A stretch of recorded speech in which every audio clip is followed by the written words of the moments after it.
کہ آپ کو یہ بات بتا دیں کہ الحمدللہ حضرت مولانا اظہار صاحب دامت برکاتہم عالیہ ناظم اشرف العلوم کنوا شمسی یہ محتاج تعارف نہیں ہے، صوبے بہار ان کو جانتا ہے۔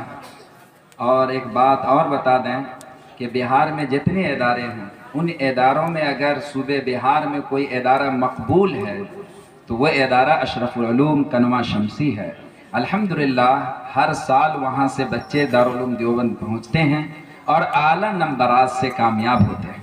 یہ ممتاز نظامت کا میرے بھائیوں بالکل نمونہ ہے۔ ممتاز نظامت کا مطلب یہ نہیں ہے کہ اعلیٰ تعمیرات ہو، سب کچھ ہو، بلکہ وہاں کے بچے کامیاب ہو، یہ ممتاز نظامت ہے۔ اللہ تعالی حضرت کی عمر میں صحت میں برکت دے۔ آپ سے درخواست ہے، معذرت چاہتے ہوئے کہ وقت زیادہ ہو گیا، آپ ہمیں معاف کریں، اور پھر حضرت کی جو بات ہوگی امانتاً آپ اس کو سنیں اور پھر اپنی زندگی کو اس پر منتخب کریں۔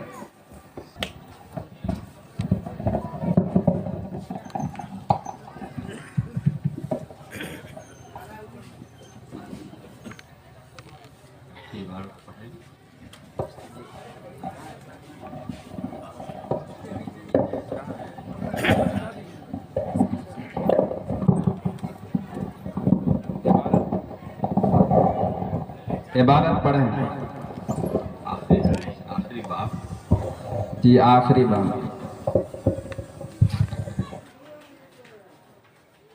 ایک بچی پڑھتے ہیں، صرف ایک بچی پڑھے گی جھکتا ہے۔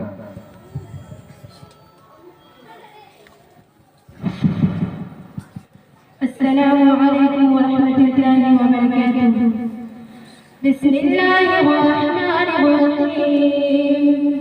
الحمد للہ رب العالمین والصلاة والسلام علی سید الانبیاء والمرسلین وعلی آلہ واصحابہ اجمعین، اما بعد فإن الحديث كتاب الله وأحسن الهدي هدي محمد صلى الله عليه وسلم وخير الأمور عوازمها وشر الأمور محدثاتها وكل محدثة بدعة وكل بدعة ضلالة وكل ضلالة في النار وبالسندة والتدليل على الشيخ الإمام الحافظ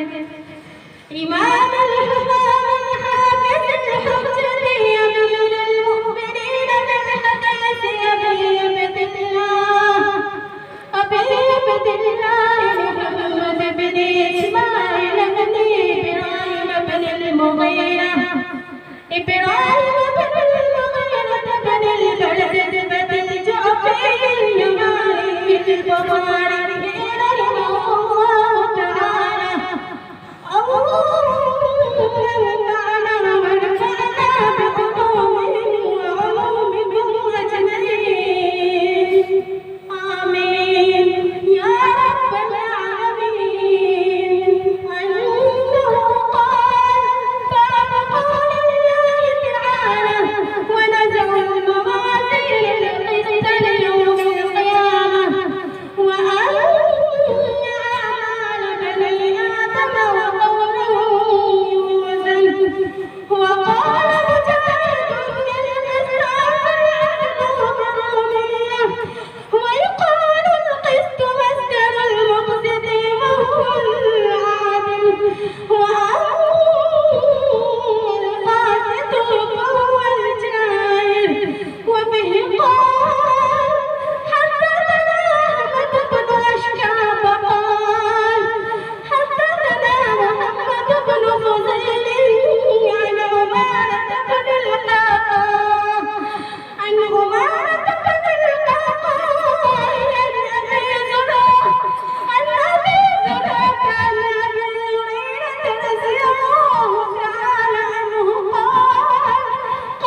اللهم صل على سيدنا مولانا محمد النبي الأمي وعلى آله وأصحابه وبارك وسلم.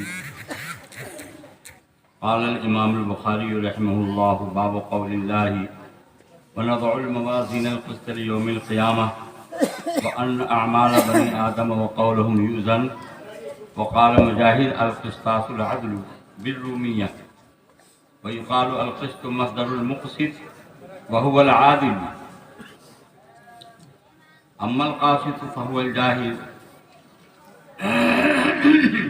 قال حدثنا أحمد بن إشكاب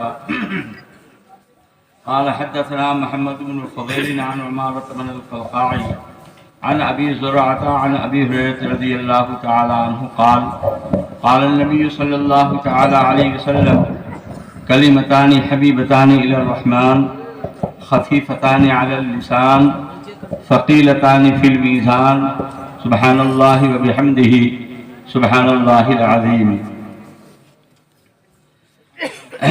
دوستو اور بزرگوں،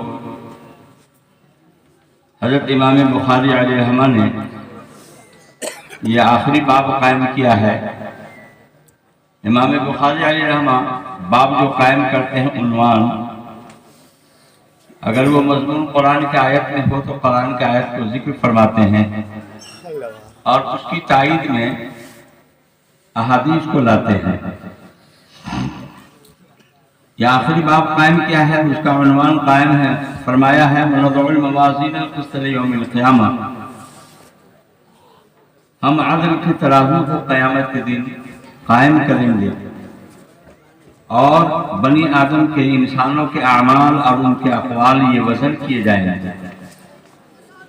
حضرت مجاہد فرماتے ہیں کہ قسطاس کا لفظ آیا قرآن میں بالقسطاس المستقیم، سیدھے ترازو سے توڑو. تو قسطاس یہ قاف کے ضمہ کے ساتھ بھی اور کسرہ کے ساتھ بھی پڑھا گیا عربی میں، اس کی معنی عدل کے ہیں. یہ رومی زبان کا لفظ ہے یہ قسطاس کا لفظ، جس کے معنی عدل اور انصاف کے ہیں. کہا گیا ہے کہ قسط کا جو لفظ ہے یہ مقسط کا مصدر ہے اور مقسط کے معنی عادل کے ہیں، منصف کے ہیں، انصاف کرنے والے کے ہیں. اسی سے ایک لفظ بنا ہے قاسط، تو اس کے معنی جائر کے ہیں، ظلم جور کرنے والا.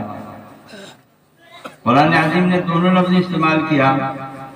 ان اللہ یحب المقسطین، اللہ انصاف کرنے والوں کو پسند کرتا ہے. دوسری جگہ سورہ جن میں فرمایا: اما القاسطون فکانوا لجہنم حطبا، کہ ظلم کرنے والے لوگ جہنم کے ایندھن ہوں گے. اور اسی کی تائید میں حدیث لائے ہیں. امام بخاری علیہ السلام فرماتے ہیں کہ ہم سے احمد بن اشکاب نے بیان کیا، وہ فرماتے ہیں کہ ہم سے محمد بن فضیل نے حدیث بیان کیا، اور روایت کرتے ہیں حضرت عمارة بن القوقاع سے، اور وہ روایت کرتے ہیں حضرت ابی زرعہ سے، اور وہ روایت کرتے ہیں حضرت ابو ہریرہ رضی اللہ تعالیٰ عنہ سے. وہ کہتے ہیں کہ نبی کریم صلی اللہ علیہ وسلم نے ارشاد فرمایا: دو کلمے خدا رحمان کو بہت محبوب ہیں، زبان پر بہت ہلکے پھلکے ہیں، اور کل قیامت کے دن میزان عدل میں بہت بھاری ہوں گے.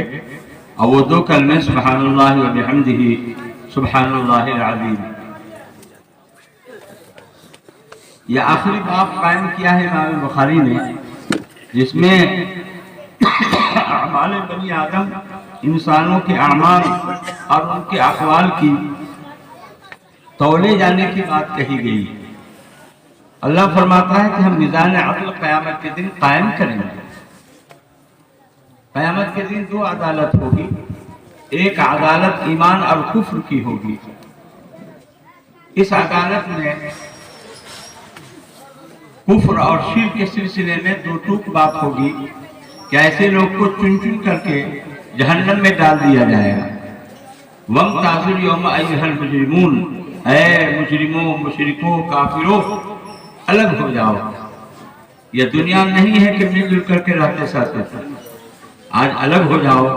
ان کو الگ کیا جائے گا اور ان کو جہنم میں ڈال دیا جائے گا. اللہ ہماری آپ کی پوری امت کی کفر شرک سے حفاظت فرمائے.